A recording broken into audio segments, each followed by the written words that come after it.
Greg Braden, Sentimentos, Energia e Consciência. Sedona, Arizona, janeiro de 2009.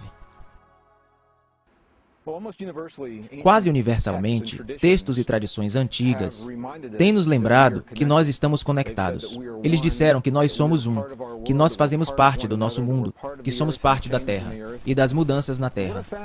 O que eu encontrei é que ao longo dos últimos 22 anos que viajei, praticamente em todos os continentes da Terra e conversei com pessoas de tradições e culturas tão diferentes, é que as pessoas realmente querem acreditar nisto.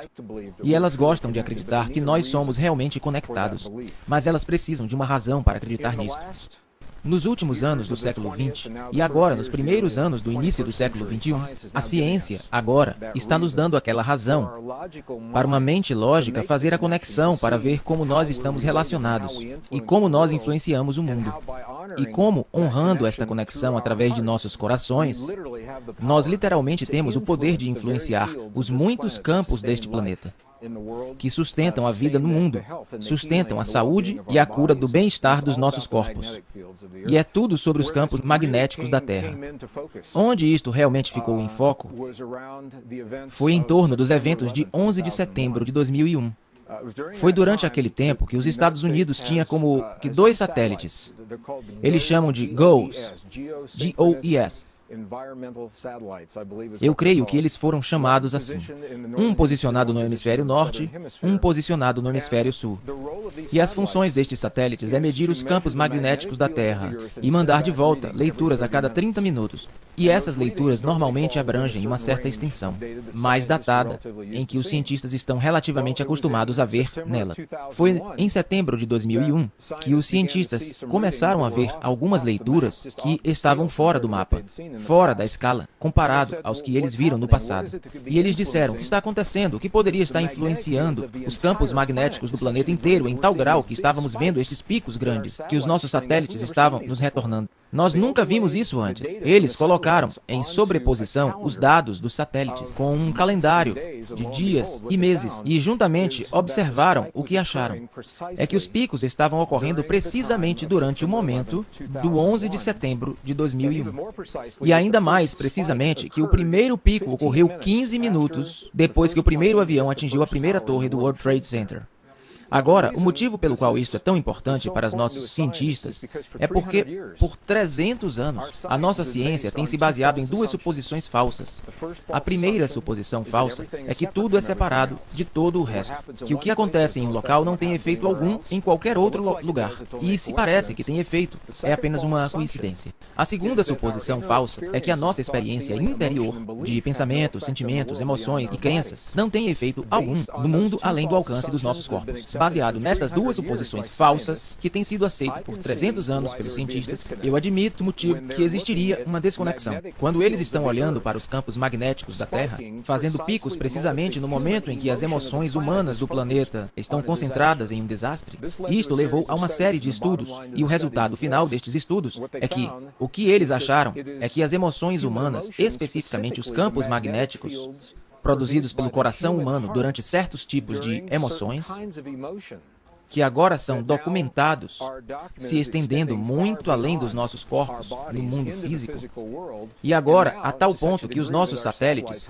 a muitos quilômetros acima da superfície, são capazes de registrar isso. Tudo isso leva a numerosos estudos de agora, mostrando que quando um certo número de pessoas se juntam, e eles escolhem, em um momento do tempo, criar uma emoção precisa em seus corações, esta emoção pode literalmente influenciar intencionalmente os muitos campos que sustentam a vida no planeta Terra. Estes campos estão agora envolvidos em tudo, desde a resposta imunológica dos humanos por todo o planeta, padrões de clima e tempo, ciclos de guerra e paz que são construídos para resolver problemas, são habilidades cognitivas. Todas essas coisas, que parecem tão diferentes umas das outras, estão todas ligadas ao nosso relacionamento com os campos magnéticos da Terra. Então, o que torna isto tão bonito é que todo ser humano no planeta é ligado ao campo, mas nem todo ser humano no planeta tem que estar conscientemente atento do seu relacionamento para se beneficiar daquilo que relativamente poucas pessoas vieram a compreender. E o resultado final é isto. Quando escolhemos sentir sentimentos que criam o que é chamado coerência em nossos corpos, Coerência é a qualidade da linguagem entre o nosso coração e o cérebro. Certos tipos de experiências baseadas no coração, como apreciação, gratidão, perdão, carinho, compaixão, esses são os entendimentos antigos que sempre foram ensinados nas tradições mais verdadeiras do nosso passado. E agora, nossa própria ciência está encontrando que essas mesmas tradições estão agora documentando este efeito muito real em nossos corações. Quando conseguimos sentir esses sentimentos nos nossos corpos, eles são refletidos dentro do campo e todo mundo se beneficia da experiência de relativamente poucas pessoas. A questão que surge frequentemente é se não conseguimos realmente medir a emoção humana. O que os cientistas estão documentando agora é o efeito das emoções sobre o campo do coração. O coração humano é agora documentado como o gerador mais forte dos campos, tanto elétrico como magnético, dentro do corpo. Isto é importante porque nós sempre fomos ensinados que é no cérebro que acontece tudo. O cérebro realmente tem campo elétrico e tem mesmo um campo magnético, mas eles são relativamente fracos comparados ao coração. O coração é aproximadamente 1000 vezes mais forte eletricamente e até 5000 vezes mais forte magneticamente que o cérebro. E isto é importante porque o mundo físico, tal como conhecemos, é efeito desses dois campos de energia, campos elétrico e magnético, campos eletromagnéticos. Nossos próprios livros de física agora nos contam. Se pudermos mudar tanto o campo magnético de um alúmen como o campo elétrico de um átomo, fazendo isso, nós mudamos literalmente aquele átomo. Nós mudamos a substância da qual os nossos corpos são feitos neste mundo. E agora parece que o coração humano é projetado para fazer ambos, mudar tanto o campo elétrico quanto o campo magnético dos nossos corpos no nosso mundo. E eles mudam assim em resposta às emoções que criamos entre o nosso coração e o cérebro. Bem, eu tive muitas questões de pessoas me perguntando como estas descobertas se relacionam com o que é chamado hoje de lei da atração. E em nível muito elevado, numa visão bem geral, eles podem nos dar conhecimento sobre os relacionamentos, mas quando nos aprofundamos mais nas descobertas, assim como nos ensinamentos antigos, nós descobrimos que isso tem menos a ver com atração e mais a ver com um espelhamento. E o que eu quero dizer com isso é: o mundo à nossa volta, nossa própria ciência, está nos dizendo isto agora. Há um campo de energia que constitui a base de toda a realidade física. É conhecido atualmente por nomes que vão desde simplesmente o campo. Lynn McTaggart escreveu um lindo livro intitulado O Campo, sobre esta essência quântica. Algumas pessoas a chamam de mente da natureza.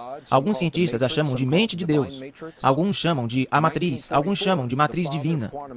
Em 1944, o pai da teoria quântica, Max Planck, identificou este campo e ele o chamou de a matriz. É de onde veio este termo. O que nós agora estamos começando a entender é que nós criamos os sentimentos do que nós escolhemos experimentar em nossas vidas.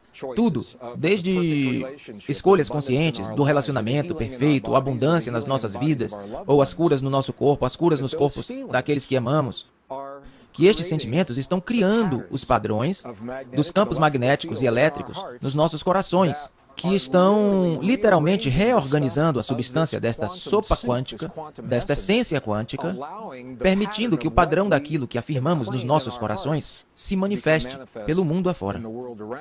Então, tem menos a ver com atração, cientificamente falando, e mais a ver com conscientemente criar o modelo dentro de nós, sabendo que a substância do universo irá se solidificar ao redor daquele modelo, no mundo à nossa volta, do que simplesmente refletir o que afirmamos. Em outras palavras, uma maneira muito simples de entender isso, e já ouvimos isso antes, é que devemos nos tornar em nossas vidas as muitas coisas que escolhemos experimentar no nosso mundo. Atualmente a ciência está nos dando razões muito boas para entendermos por que é assim. Quantos indivíduos seriam necessários para reivindicar estes sentimentos em nossos corações, para criar algum efeito no nosso mundo? E as ideias sobre isso estão mudando. Voltando aos anos 70 e 80, passando pelo efeito Marish, os estudos da ATM, meditação transcendental, foi muito bem documentado que existe um efeito entre a consciência humana e o mundo à nossa volta.